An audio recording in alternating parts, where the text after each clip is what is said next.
Hello, കർക്കിടകത്തിൽ ചേമ്പന്താളിന് നെയ്യ് ഉണ്ടാകുമെന്നാണ് പറയണത്. അപ്പോൾ കുറച്ച് ചേമ്പന്താളെടുത്ത് ക്ലീൻ ചെയ്ത് കട്ട് ചെയ്തെടുത്തു.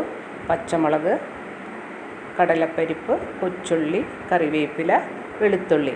ഒരു ചട്ടി വെച്ച് അതിലേക്ക് എണ്ണയൊഴിച്ച് കടുക് പൊട്ടിച്ച് ഉള്ളിയും പച്ചമുളകും വെളുത്തുള്ളിയും ചേർത്ത് ഒന്ന് സോട്ട് ചെയ്ത് അതിലേക്ക് വേപ്പിലയും ഉണക്കമുളകും ചേർത്ത് അതും ഒന്ന് സോട്ട് ചെയ്ത് ഇതിലേക്ക് 1/4 ടീസ്പൂൺ വീതം മഞ്ഞൾപ്പൊടിയും മുളക് പൊടിയും ചേർത്ത് മൊരിയിച്ച് ഇതിലേക്ക് ഉപ്പും ചേർത്ത് ചേമ്പും താളും ഇട്ട് ഒന്ന് മിക്സ് ചെയ്ത് അടച്ചു വെച്ച് 2 മിനിറ്റ് കഴിഞ്ഞപ്പോഴേക്കും അത് തുറന്ന് അതിലേക്ക് കടലപ്പരിപ്പ് ഇട്ട് ഒന്ന് യോജിപ്പിച്ച് അതിൻ്റെ വെള്ളം ഒന്ന് പറ്റി വന്നപ്പോഴേക്കും അതിലേക്ക് ഇത്തിരി കായപ്പൊടി ഇട്ട് യോജിപ്പിച്ച് കറി റെഡിയായി.